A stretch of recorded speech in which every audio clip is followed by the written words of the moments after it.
Robert Smith is the CEO of J&L Cargo Inc.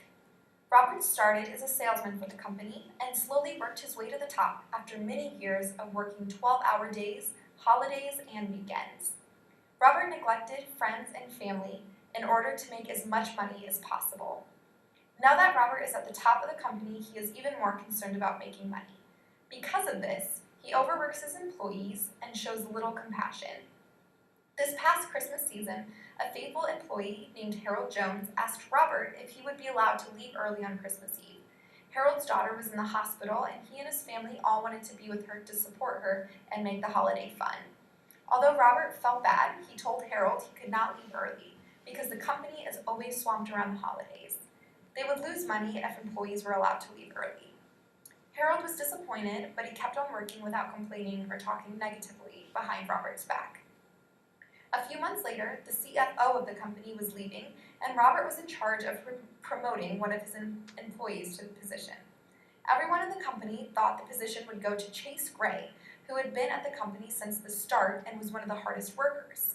However, Robert gave the position to his nephew, who had only been at the company a couple of months, because he knew he could pay him less and he could work him longer and harder hours. Robert's employees were extremely upset with this decision, but they continued on respectfully and without complaining or gossiping.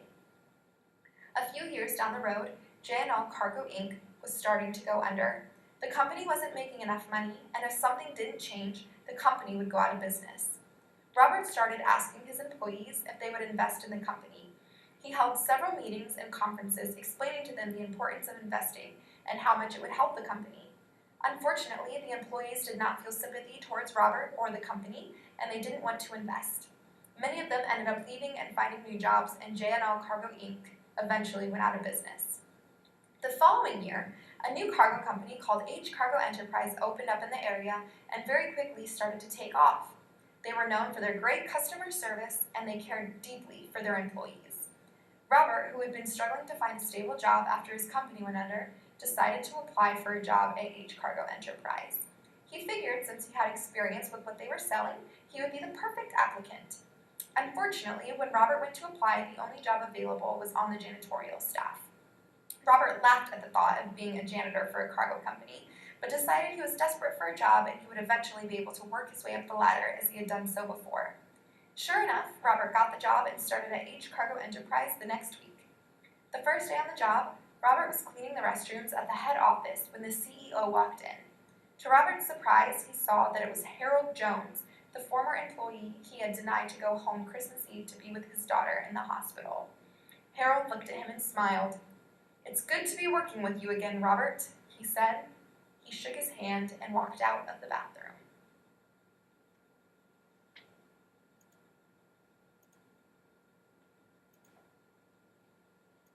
So now that you've all had about 2 minutes to talk about what you just saw, we're going to walk you through how we came up with this parable and what we hoped you got out of it.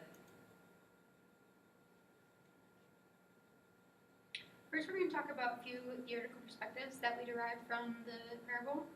The first one is structuration theory, and then the second is standpoint theory, and the third is cognitive dissonance theory. So for these perspectives, we decided we wanted to look at why these were applicable for us, and we decided that in the real world, these different theories would inhibit a change in behaviors, which would then cause more happiness if they were taken seriously. The structuration theory says that things that are built at the lower end to build the foundation need to be strong, or the rest of it won't be strong.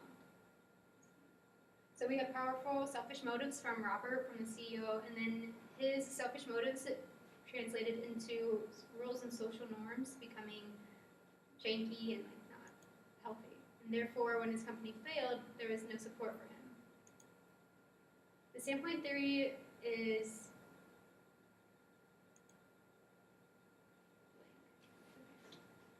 standpoint theory shows that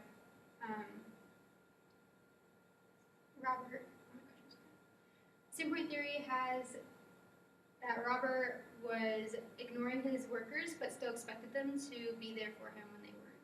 He thought this because he was the boss and that he felt that they owed him because he brought them to a successful business for as long as he did.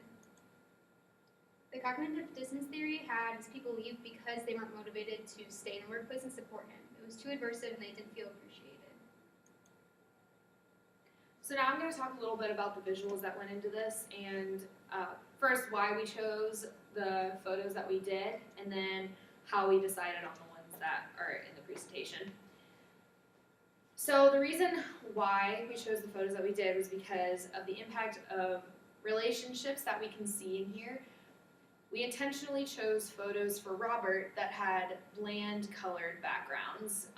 He has a lot of gray and black on, and even his family photo was in black and white. So subconsciously, we tried to make you associate these colors with Robert and with his selfishness and conceitedness.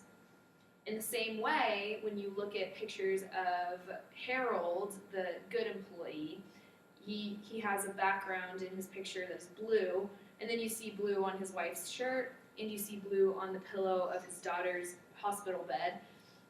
You begin to start to associate this color with good things and with hard workers and with Harold. And so those were intentional and grouped together because of this, especially when we're using photos of people you've never seen before. And then for these photos, not so much to talk about the colors here, but to talk about why this impacts a viewer. This picture of Chase Gray, he's smiling and he's making direct eye contact. That's a guy that you want in your office, and it's someone that it looks like you want to hire him and you want to promote him. Whereas Robert's nephew is the one who was actually promoted, and he has his feet up on the desk. He's not really working hard. He kind of has like a mischievous smile. And that was chosen intentionally to show that he probably wasn't qualified for the job like Chase might have been. So how we decided, how we chose these pictures, when we saw them, we decided whether or not these would have an impact on us, and if they did, then we chose them. So this picture of the employees carrying the dollar sign up the hill is supposed to represent what Robert wanted his employees to do when his company was going under, but instead you see a picture of them leaving, walking out of the office, and that was impactful for us. In the same way, the company that Harold eventually starts and is successful in, here we see the blue color scheme again. Of course, this picture is impactful because you've been exposed to all of these same colors for Harold thus far. So when you see the company that he started, it looks like it's going to be successful and good to other people as Harold himself is.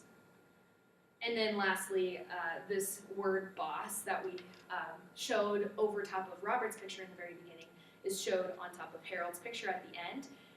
Not necessarily so that you think, oh, that was on Robert's picture and then it was on Harold's, but to remember, hey, I saw that before, but the first time I saw it, it wasn't on Harold, making it a more impactful addition to the visual. So now we are going to talk a little bit about the actual proverb and what it meant. So the overarching idea we wanted you guys to get from this is what goes around comes around. And this was actually seen in a couple of different ways in the story. So the first way that it's seen is with Robert Smith, who is a greedy businessman, the CEO of a company, wants to make a lot of money and really has no compassion for his employees. And because of this, then as you saw, he overworks them, denies them to go home Christmas Eve to be with their daughter in the hospital, and then because of that, at the end of the story, then you see Robert's company go under, and he ends up working as a janitor for the company of a previous employee that he hadn't treated the best. So then on the other end, we see Harold Jones with what comes around goes around. And Harold is a kind and hard worker, so he's very loyal to the company.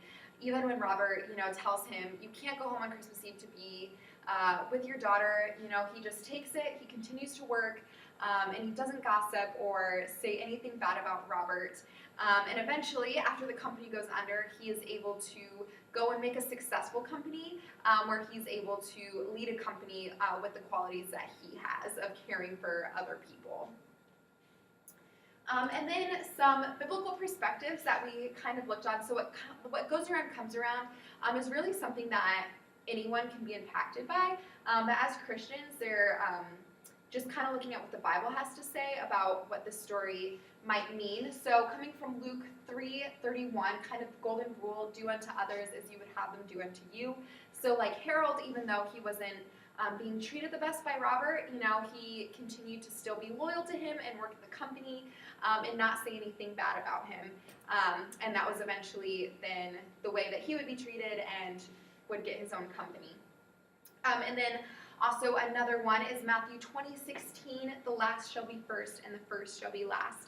And that was seen obviously with Robert, who was at the top of the company and making a lot of money, and then all of a sudden when his company went under, he was last, and the people that he had treated last, his employees, were at the top. Harold is now the CEO of this company, and Robert is working under him.